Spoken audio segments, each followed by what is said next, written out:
দেখেছেন এই ধরিত্রী থেকে ততটুকুই জল নেয় যতটুকু তার প্রয়োজন। কোন প্রাণীকে দেখুন, এই প্রকৃতি থেকে ততটুকুই খাবার গ্রহণ করবে যতটুকু তার খিদে রয়েছে। খিদে মিটে গেলে আর খাবে না।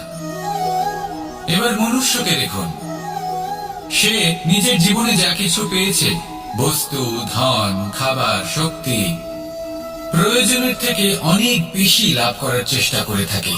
প্রয়োজনের থেকে বেশি যদি পেয়েও যায় তাহলেও তার কম মনে হয়। এবার এরকম ঠিক কেন হয়? এর পিছনের কারণ কি? কারণ হলো লোভ। লোভের আগুন কিছু এমন হয়, যদি মানুষের মনে একবার প্রজ্বলিত হয় তাহলে শুধু বাড়তেই থাকে। ততক্ষণ বাড়বে যতক্ষণ না আপনি নিজে তাকে বাধা দিচ্ছেন। তবে এই লোভের আগুন নিয়ন্ত্রণ করা সম্ভব। পরিমিতিবোধ, পরিমিতিবোধের চিন্তা। আপনাকে শুধু নিজেকে একটা সরল প্রশ্ন করতে হবে। যখনই মনের মধ্যে কোনো বস্তুর প্রতি, শক্তির প্রতি, ধনের প্রতি, ভোজনের প্রতি লোভ বেড়ে যায়, নিজেকে প্রশ্ন করুন, এটা কি আমার কাছে ততটাই প্রয়োজনীয় যতটা একটা বৃক্ষের কাছে জল, যতটা একটা প্রাণীর কাছে ভোজন? এটা কি ততটাই প্রয়োজনীয়? যদি উত্তর না হয় তাহলে নিজেকে সেখানেই বাধা দিন, সেই ভাবনা সেখানেই ত্যাগ করুন, কারণ সেটাই হলো লোভ। ঠিক এইভাবেই প্রয়োজনীয়তার চিন্তা করে আস্তে আস্তে এই মন নির্লোভ হয়ে উঠবে, আর এই মন প্রসন্ন হয়ে বলবে, রাধা রাধা। সংসারে সকলে উঁচুতে উঠতে চায়, কেউ নত হতে চায় না। সবাই এটা মনে করে যে নত হওয়ার অর্থ হলো তাদের আত্মসম্মান এবং অহংবোধের বিরুদ্ধাচরণ করা। তাদের মনে হয় যে যদি আমরা নত হই, সংসার আমাদের দুর্বল মনে করবে, তাদের শৌর্য এবং তাদের ব্যক্তিত্বের অপমান হবে। কিন্তু এটা কি সত্যি? প্রত্যেকবার নত হওয়ার অর্থ কি সম্মানহানি হওয়া? কখনোই নয়। আপনি নিজের জীবনকেই দেখে নিন। আপনার কোনো অমূল্য জিনিস যদি নিচে পড়ে যায় তাহলে তাকে কিভাবে তোলেন? সেই বস্তুকে তোলার জন্য আপনাকে নত হতেই হবে। আপনি বড়দের আশীর্বাদ কিভাবে লাভ করেন? আপনি নত হয়ে তবেই তাদের আশীর্বাদ লাভ করতে পারেন, তাই না? ভেবে দেখুন, আপনি একটা পথে হাঁটছেন, আপনি দেখতে চাইছেন যে আপনি সঠিক পথে হাঁটছেন কিনা, পায়ের নিচে কাঁটা পড়ে আছে কিনা। কিভাবে দেখবেন? আপনাকে সেই মাথা নত করেই দেখতে হবে। এর অর্থ কি? অর্থ খুব সহজ। প্রত্যেকবার নত হওয়া অনুচিত নয়, সেটা কোনোভাবেই সম্মানহানি নয়। পরিস্থিতি অনুসারে এবং যেখানে প্রয়োজন আপনি নত হতে শিখে গেলে আপনি অনেক কিছুই লাভ করতে পারবেন। জ্ঞান, মান, গুণ, বিশ্বাস। সেই জন্য প্রয়োজন এবং পরিস্থিতি অনুসারে নত হতে শিখুন, এতে অনুচিত কিছুই নেই। আত্মসম্মান থাকা অত্যন্ত প্রয়োজনীয়, কিন্তু তা যেন কখনো অহংকারে পরিণত না হয়। এই বিষয়ে অবশ্যই নজর রাখবেন এবং আমার সাথে ভালোবেসে বলবেন, রাধা রাধা।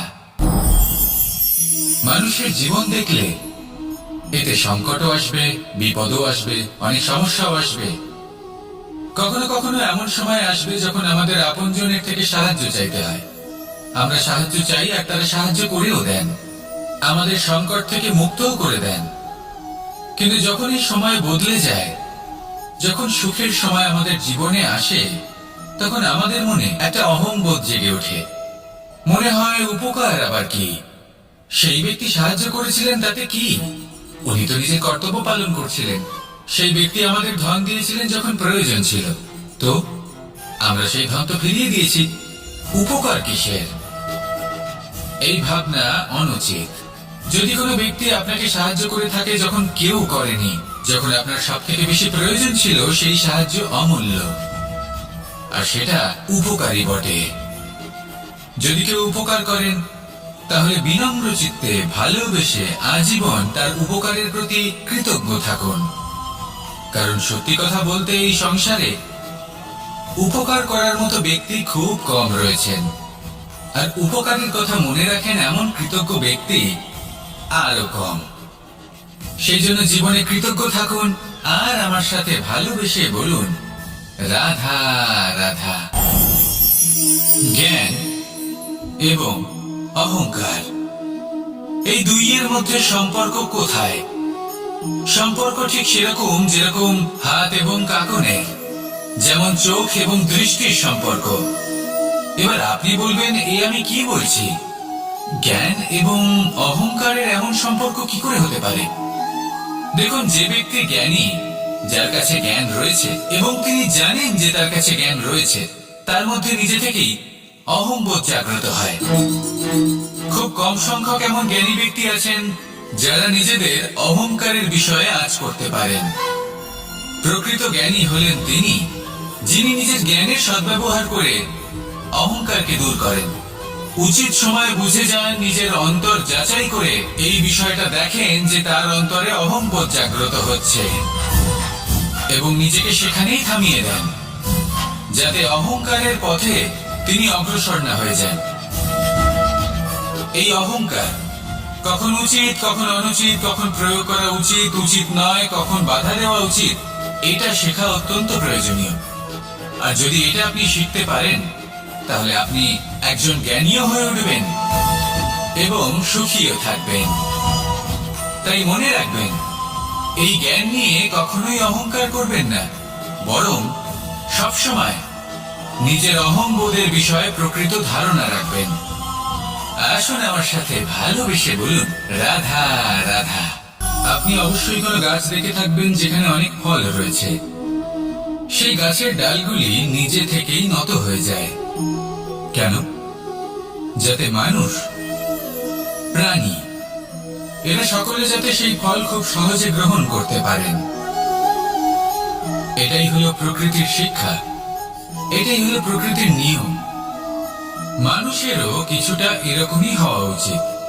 যদি আপনি সাফল্যের চরম সীমায় পৌঁছে যান, অনেক বেশি ধন অর্জন করে ফেলেন, তখন মনে রাখবেন যে আপনি যেন অহংকারী না হয়ে পড়েন। বিনম্র থাকতে হবে। সেই ধনকে ব্যবহার করতে হবে উচিত কাজের জন্য। সেই ধনের দ্বারা সমাজের মঙ্গল করা উচিত, সকল মানুষকে সাহায্য করা উচিত যাদের ধনের অভাব আছে। যদি ধনী হওয়া সত্ত্বেও আপনি ধনের সদ্ব্যবহার এই সমাজের মঙ্গলের জন্য, তার ভালোর জন্য না করেন, যদি আপনি ধন দান না করেন, তাহলে এই ধন অহংকার রূপী বিষে পরিণত হয়ে আপনাকেই নাশ করবে। তাই ফলে ভরা গাছের মতো নত হয়ে থাকুন, বিনম্র হয়ে থাকুন, দান করুন আর আমার সাথে ভালোবেসে বলুন, রাধা রাধা।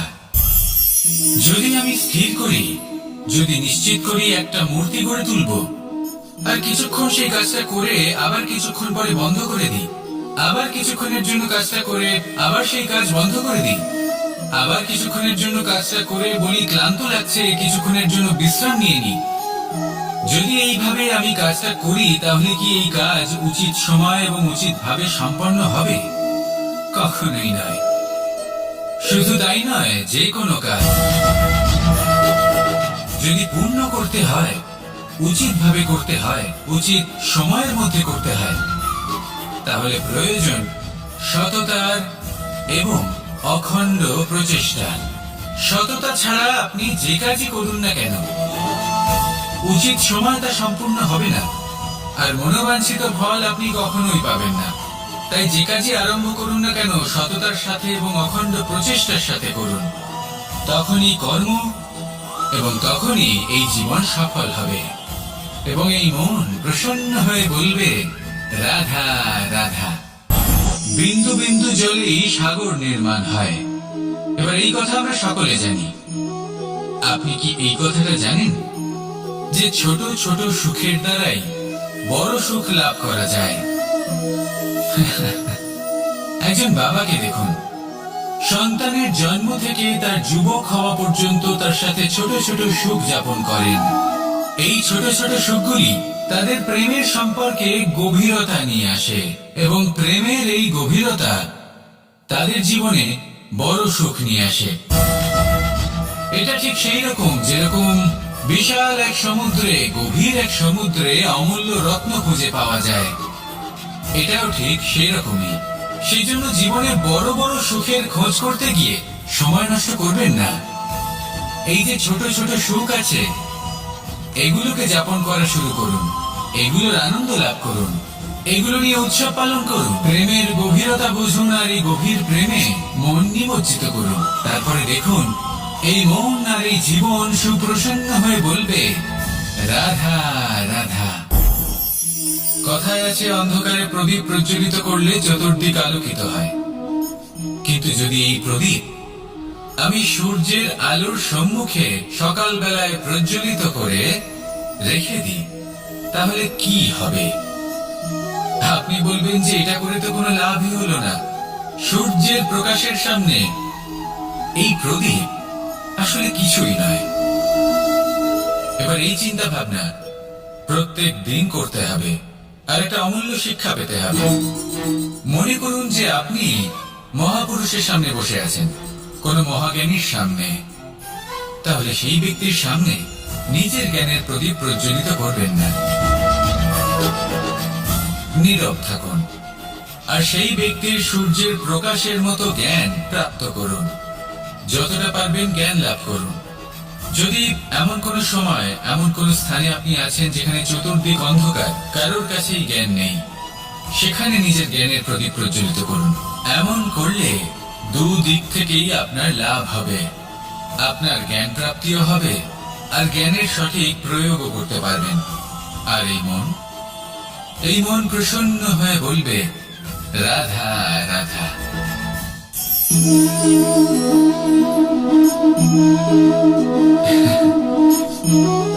ঘুমের মধ্যে আমরা বিভিন্ন ধরনের স্বপ্ন দেখি, কিছু সুখের, কিছু দুঃখের, কিছু অত্যন্ত ভয়ানক।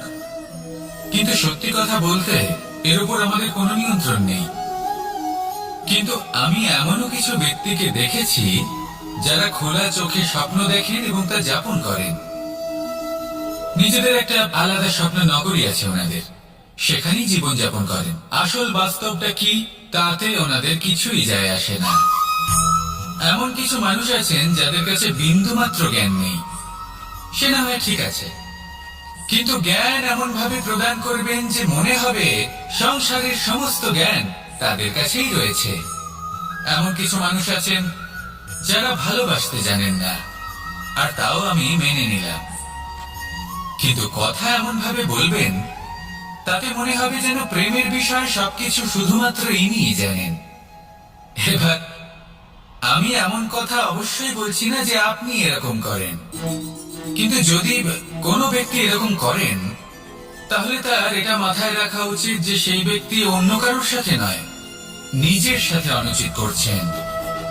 কারণ এমন কাজ করে উনি নিজের দোষ, নিজের অপগুণ সংসারের কাছে নয়, নিজের কাছে লুকোচ্ছেন। আপনি যদি নিজেকে বুঝতে না পারেন, সম্পূর্ণরূপে নিজেকে আকলন না করেন, নিজের অপগুণ, নিজের দোষ পূর্ণরূপে না বুঝতে পারেন, তাহলে এটা কি করে বুঝবেন যে নিজেকে কিভাবে শুধরে নিতে হবে? আপনাকে নিজের সত্য স্বীকার করতেই হবে, তারপরেই আপনি নিজেকে পরিবর্তন করতে পারবেন। তাহলে স্বপ্নে নয় বাস্তবে বাঁচুন, আনন্দে বাঁচুন, আর আমার সাথে ভালোবেসে বলুন, রাধা